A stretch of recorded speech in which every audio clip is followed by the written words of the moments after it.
Line के गीत ई पारंपरिक गीत है। ई शादी ब्याह में ई बहन बिटिया लोग गावेले। कैसे गावेले मास्टर भैया?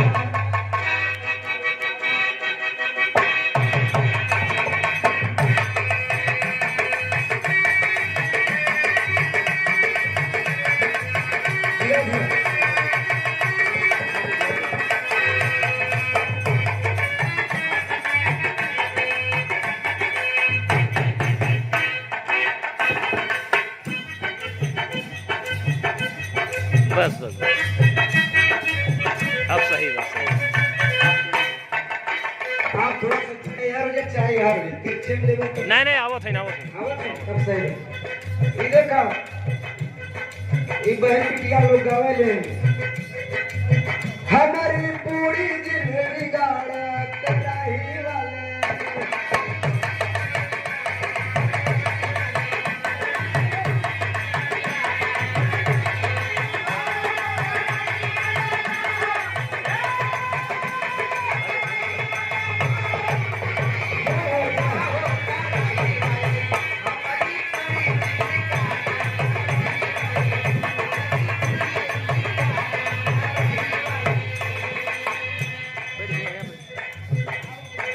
सबके खियई में पुरिया मिठाइया।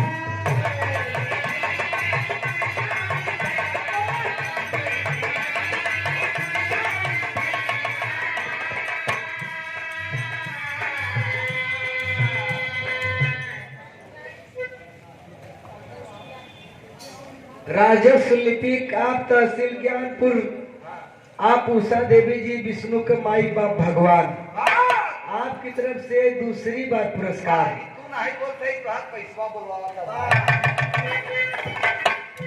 देखा पैसा की बात ना हो भाई, ये प्यार हो मोहब्बत हो। पैसा तो सबके पास होला, लेकिन करेजा केहू केहू के पास होला। तो मिली घबरा जी।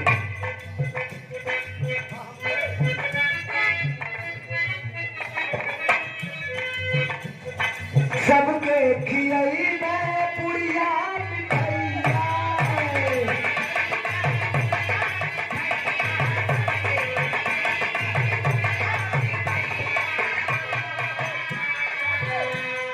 मैडम जी जब गाड़ी गावे लगे लोग तो अपने पति को सोचते हैं कि बहुत दिन से हमारे रहत है, ये शादी पड़ी हुई एक लाइन इनके गरियाई दे का। अपना पति देव के गाड़ी देख के मौका ना मिलत ना, शादी पूरा में सोचते हैं नहीं गाना गावत दो दिहु गरियाई दे।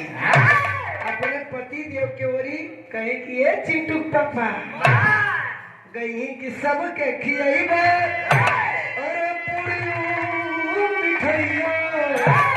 लेकिन ये चिंटू पापा, ये महेश का पापा, ये रिंकू का पापा, सैया ए बलमू गई ही बातें सोचते हैं गरिया पे नहीं आजू बात गरिया कर टाइट हो जाए। कि सबके खियाई में अरे पुड़िया मिठाइया तो हके दुनिया चटई है कराई।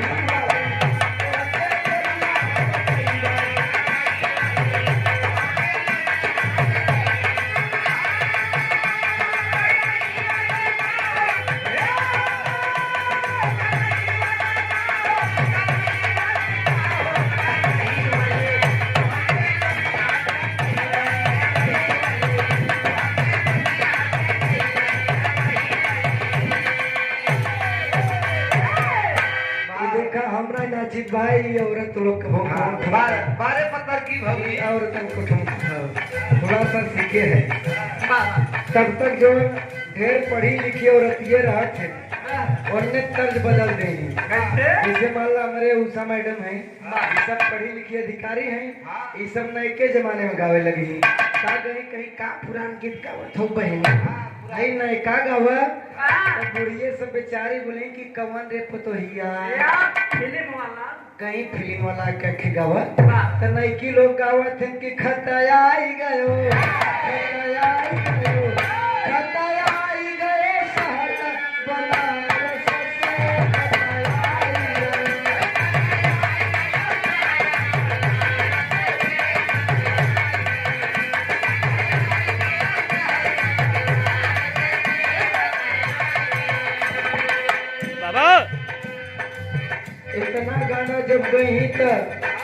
अच्छा वहाँ दिन बुढ़िया कम नहीं रहती।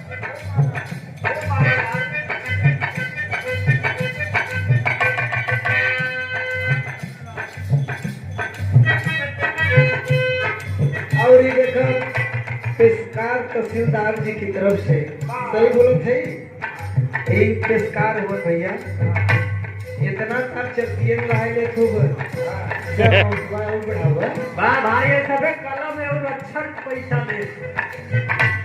अच्छा तो उससे हम पूछा ये इनका आशीर्वाद है ये पैसा ना हो भाई ये आशीर्वाद है।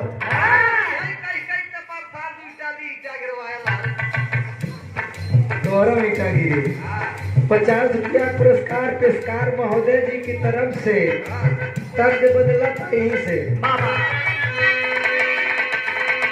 और तीन से गावे लगे थे कि खाना बंद करो खाना बंद करो खाना बंद करो सालो सुनो गाली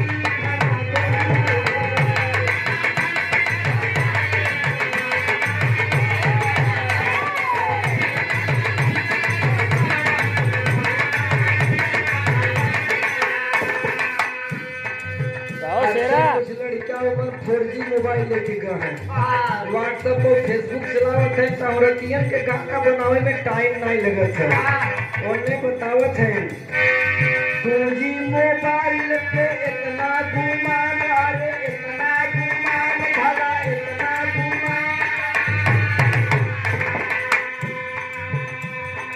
2G मोबाइल पे इतना गुमान भला इतना गुमान भला इतना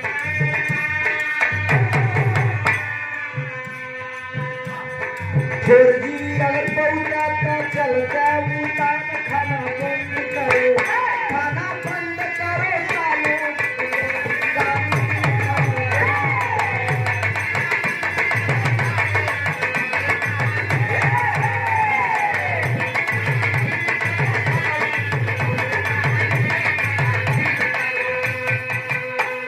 तब से एक लाइन देखा बदलिया वाली गावत थी कि बदल देशवा का चला लिया तेरे दिल से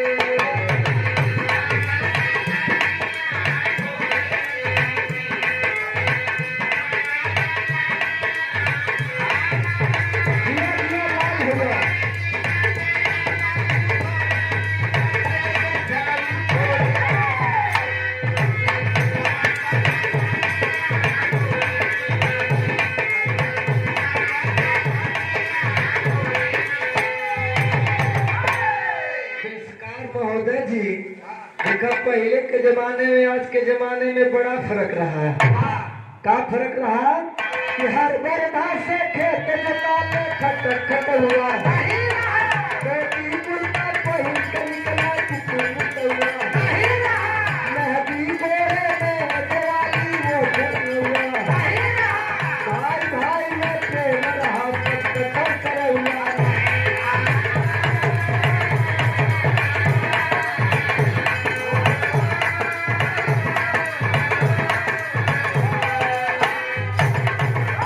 पहले के जमाने में सब बतावे कि जब हर बरधा लेके निकली रे लाला जोता जोता संझा हो जाए अलुओ लगावे भरे के खेत के जमाने में